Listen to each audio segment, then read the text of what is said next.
সালামু আলাইকুম। উচ্চ মাধ্যমিক তথ্য ও যোগাযোগ প্রযুক্তি বিষয়ের পঞ্চম অধ্যায় প্রোগ্রামিং ভাষা এর উপর ধারাবাহিক 16তম ক্লাসে তোমাদের সবাইকে স্বাগতম। আজকে আমরা প্র্যাকটিক্যাল সেশন 6 নিয়ে আসছি, অর্থাৎ আজকের পর্বে আমরা আরো কয়েকটি প্রোগ্রাম দেখব। আমাদের আজকের প্রোগ্রামের বিষয়বস্তু হচ্ছে switch case. Switch case statement ব্যবহার করে আমরা কয়েকটি প্রোগ্রাম রান করে দেখব। তো প্রথমে সুইচ কেস স্ট্রাকচারটা কেমন সেটা একটু দেখে আসি, এটার কাজ কি। তো সুইচ কেস হচ্ছে যদি আমরা কন্ডিশনাল স্টেটমেন্ট, বিশেষ করে ইফ, এলস ইফ এই সকল স্টেটমেন্ট যখন ব্যবহার করে প্রোগ্রাম করতাম, তখন দেখা যেত যে একাধিক কন্ডিশনের ক্ষেত্রে যখন আমরা ইফ এলস ইফ ব্যবহার করি, তখন প্রোগ্রাম প্রতিটি স্টেটমেন্টে কি করে যাচাই করে, তারপর প্রোগ্রাম রান করে। কিন্তু আমরা যদি প্রতিটা স্টেটমেন্ট যদি যাচাই না করে শুধুমাত্র নির্দিষ্ট স্টেটমেন্টে যদি আমরা যাচাই করি, অর্থাৎ আমার প্রোগ্রামটি যেই শর্তের জন্য আউটপুট দিবে, আমরা যদি সেই শর্তটা যাচাই করি, তাহলে আমার প্রোগ্রামে এতগুলো স্টেটমেন্ট বা প্রতিটা স্টেটমেন্ট রান করার প্রয়োজন নয়। সেক্ষেত্রে সময় সেভ হয় এবং জটিলতাও কমে। সেক্ষেত্রে আমরা সুইচ কেসের মাধ্যমে সরাসরি ডেফিনিট শর্তটি কি করতে পারি, যা এক্সিকিউট করে প্রোগ্রামে আউটপুট পেতে পারি। তো সুইচ কেসের স্ট্রাকচার হচ্ছে সুইচ লিখে আমরা ব্র্যাকেটের ভিতরে এক্সপ্রেশনটি লিখব, অর্থাৎ আমরা একটা চলক দিব। তারপর কেস ভ্যালু 1, প্রথম যে কন্ডিশনটা সেটা আমরা কেস ভ্যালু 1 এ রাখবো, সেটার জন্য যে স্টেটমেন্ট রান করবে প্রোগ্রাম সেটি এখানে লিখবো। তারপর ব্রেক। কেস ভ্যালু 1 যদি ম্যাচ না করে, তাহলে কেস ভ্যালু 2 তে এসে এই স্টেটমেন্ট রান করবে, তারপর ব্রেক। যদি কেস ভ্যালু 2 ম্যাচ না করে, তাহলে কেস ভ্যালু 3 তে আসবে, তখন এই স্টেটমেন্ট রান করবে, এরপর ব্রেক। এভাবে আমার যতগুলো সম্ভাব্য কন্ডিশন থাকবে আমি সবগুলো কেস ভ্যালু 1 2 3 এভাবে লিখবো।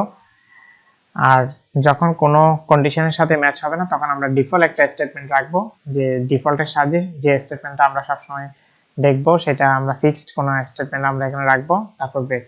এখানে ব্রেকের কাজ হচ্ছে যখন যে কন্ডিশনটা আমার ম্যাচ করবে প্রোগ্রাম, সেই স্টেটমেন্টটি রান করবে, এরপর ব্রেকের সাহায্যে এই সুইচ কেস থেকে বের হয়ে যাবে, আউট হয়ে যাবে, অর্থাৎ বাকি কন্ডিশনগুলো আর যাচাই করবে না।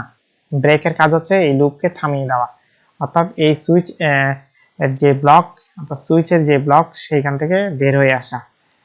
পরবর্তী আর স্টেটমেন্টগুলো প্রোগ্রাম কি করবে না, রান করবে না, এক্সিকিউট করবে না। এটি হচ্ছে ব্রেকের কাজ। তো আমি এটা ব্যবহার করে আমরা একটা প্রোগ্রাম দেখি, যে সুইচ ব্যবহার করে দুটি সংখ্যার যোগফল, বিয়োগফল, গুণফল, ভাগশেষ নির্ণয় করব। যথারীতি আমরা লিঙ্ক সেকশনে হেডার ফাইল লিঙ্ক করলাম, মেইন ফাংশন। তারপর আমরা একটা চলক ইনপুট করার জন্য একটা সিএচ নিলাম, যার ডাটা টাইপ হচ্ছে কার, অর্থাৎ আমরা একটা ক্যারেক্টার টাইপের ডাটা ইনপুট করব। তারপর দুটি পূর্ণ সংখ্যা আমরা ফিক্সড করে দিলাম, ইন্টিজার a = 10 b = 5। তারপর প্রিন্টf এর সাহায্যে একটা আউটপুট স্টেটমেন্ট শো করলাম, সেটা হচ্ছে এন্টার এন অপারেটর। তো অপারেটর হিসাবে আমরা অ্যারিথমেটিক অপারেটর, প্লাস, মাইনাস, গুণ চিহ্ন, ভাগ চিহ্ন, ভাগশেষ চিহ্ন, এই সিম্বলগুলো ইনপুট করব। যেহেতু এগুলো ক্যারেক্টার, এগুলো ইনপুট হয়ে যাবে সিএচ চলক। এটা ইনপুট করার জন্য আমি এখানে getCar ফাংশনটা ইউজ করছি। getCar ফাংশন লেখার নিয়ম হচ্ছে যে চলকটাতে অ্যাসাইন হবে সেটা লিখে ইকুয়াল টু getCar ফাংশন লিখবো। তারপর সুইচ কেস। সুইচ লিখে আমরা সুইচের ব্র্যাকেটের ভিতরে যে এক্সপ্রেশনটা দিব সেটা হচ্ছে যে চলকে আমার অপারেটরটা ইনপুট হবে সেই চলকটা লিখলাম সিএচ। সুইচ কি করবে, সেই চলকটা থেকে সেই ক্যারেক্টারটা নিয়ে আসবে, নিয়ে এসে এই ক্যারেক্টারটা নিচের যে কন্ডিশনের সাথে ম্যাচ করবে সেই কেসটাই রান করবে। অর্থাৎ আমি এখানে সম্ভাব্য কেস হিসেবে রাখলাম কেস প্লাস। প্লাসের সাথে ম্যাচ করলে প্রোগ্রাম কি করবে, এই প্রিন্টফটা রান করবে। অর্থাৎ যোগফলের জন্য যে প্রিন্টফটা আমরা রাখছি সামেশন ইকুয়াল টু %, এখানে যোগফলের আউটপুট আসবে কোন চলক থেকে, a + b এর ক্যালকুলেশন করে যে মানটা পাওয়া যাবে সেখান থেকে এখানে যোগফলটা দেখাবে। অর্থাৎ আমি যদি প্লাস সাইন ইনপুট করি, তখন কেস প্লাসের সাথে ম্যাচ হবে, প্রোগ্রাম এই প্রিন্টফটা রান করবে, তারপর ব্রেক দিয়ে প্রোগ্রাম ক্লোজ হয়ে যাবে। একইভাবে কেস মাইনাস, তারপর হচ্ছে কেস স্টার, গুণ চিহ্ন, কেস ভাগ, কেস ভাগশেষ, এভাবে যে কেসের সাথে ম্যাচ করবে সেই কেসের স্টেটমেন্টটাই রান করবে। অর্থাৎ আমি এখানে কেস প্লাসের জন্য যোগফলের যে আউটপুট পাবো সেটা প্রিন্টফে রাখলাম, কেস মাইনাসের জন্য বিয়োগফলের যে আউটপুট আসবে সেটা এখানে রাখলাম, যে এখানে subtraction equal to a% d এর জায়গায় আসবে a - b এর ক্যালকুলেটিং রেজাল্টটা, এরপর ব্রেক। তারপরে কেস স্টারের জন্য গুণফলটা আসবে, কেস ডিভিশনের জন্য এই অবলিক চিহ্ন যেটা ভাগফলটা আসবে, আর % দ্বারা আমরা ভাগশেষ বুঝি, a ও b কে ভাগ করে ভাগশেষটা এখানে দেখাবে। এখন আমরা যে অপারেটরটা ইনপুট করব সেটির জন্য সেই কেসের প্রিন্টফটা রান করবে, ব্রেক দিয়ে প্রোগ্রাম সুইচ থেকে আউট হয়ে যাবে, তারপর প্রোগ্রাম ক্লোজ হয়ে যাবে। আর যদি আমি যে সিম্বলগুলো ইনপুট করব, যে অপারেটরগুলো ইনপুট করব, সেটি যদি কোনো কেসের সাথে ম্যাচ না করে, তখন প্রোগ্রাম এই ডিফল্টের সাথে যে স্টেটমেন্ট আছে সেটি রান করবে। ডিফল্টে এসে এই প্রিন্টএফ রান করবে রং ইনপুট, তারপর ব্রেক ক্লোজ হয়ে যাবে। তখন আমরা পুনরায় আবার সঠিক অপারেটর ইনপুট করব। এখন আমি এটাকে রান করে দেখাচ্ছি। এখানে প্রোগ্রামের কোডগুলো নিয়ে আসলাম। এখন এটাকে আমরা অনুবাদ করব। কম্পাইলে ক্লিক করলাম। এটাকে আমাকে আগে সেভ করে নিতে হবে। আমি এটাকে সেভ করে নিচ্ছি। সেভ করলাম এবং এটি একই সাথে কম্পাইল হয়ে গেল, কোনো ধরনের ভুল পাচ্ছি না। এখন এটাকে আমরা রান করব। এখানে এন্টার এন অপারেটর আসলো। আমি প্রথমে প্লাস চিহ্ন ইনপুট করতেছি, যোগ চিহ্ন অপারেটর হিসেবে দিলাম। Summation is 15। আমরা যে দুটি সংখ্যা ইনপুট করে রাখছিলাম ফিক্সড, একটা হচ্ছে 10, একটা হচ্ছে 5। 10 এবং 5 এর যোগফল হচ্ছে 15। অথবা আমি প্লাস সাইন ইনপুট করার সাথে সাথে কেস প্লাস এর সাথে যে স্টেটমেন্ট আছে printf summation equal to %d, এটা আসবে a প্লাস b ফলাফল থেকে।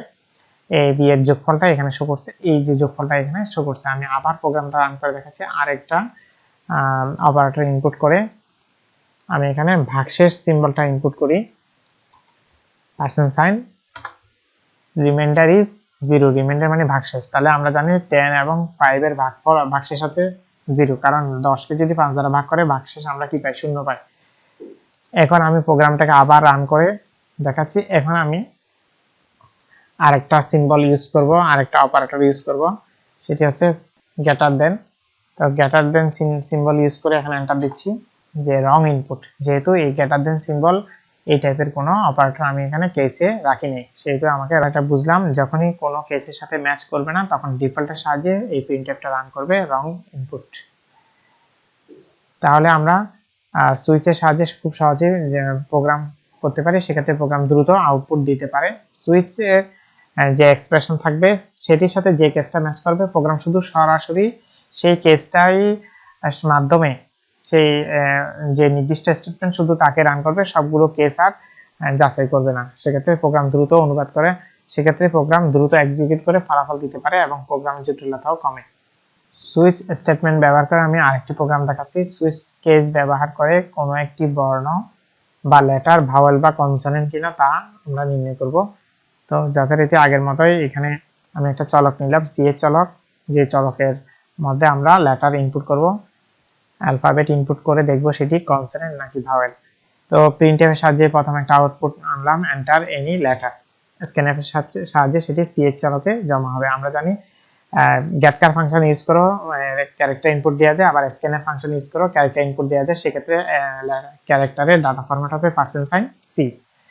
তো এখন সুইচ স্টেটমেন্ট সুইচ দিয়ে শুরু হবে। তারপরে এখানে আমরা যে ভেরিয়েবলের মধ্যে ডাটা ইনপুট করব সেই ভেরিয়েবলের নাম লিখলাম, তারপর সেকেন্ড ব্র্যাকেট দিয়ে শুরু করে এবার সেই কেস কন্ডিশন গুলো আমরা লিখব।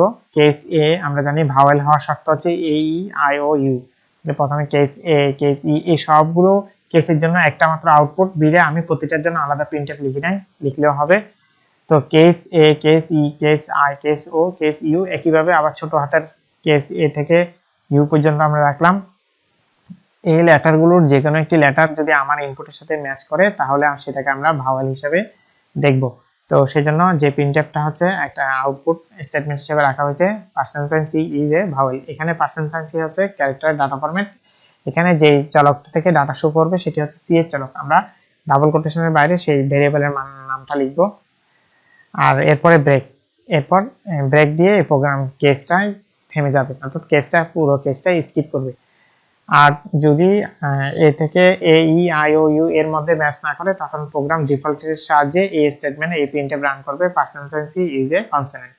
এখানে যে ভ্যালুটা আসবে সেটা সি এর চলক থেকে আসবে, অর্থাৎ আমরা যেই ভ্যালুটা যে লেটারটা যাচাই করব সেই লেটারটার মানটা এখানে শো করবে। তারপর ব্রেক দিয়ে এই সুইচের বাইরে চলে আসবে, এই সুইচ ব্র্যাকেটের বাইরে চলে আসবে, প্রোগ্রাম ক্লোজ করবে। তো আমি এটাকে রান করে দেখাচ্ছি। এটাকে প্রথমে আমরা সেভ করে নিব, program 14.c। এখন এটাকে আমরা অনুবাদ করার জন্য কম্পাইলে ক্লিক করলাম, কোনো ভুল পাচ্ছি না। এখন এটাকে রান করব।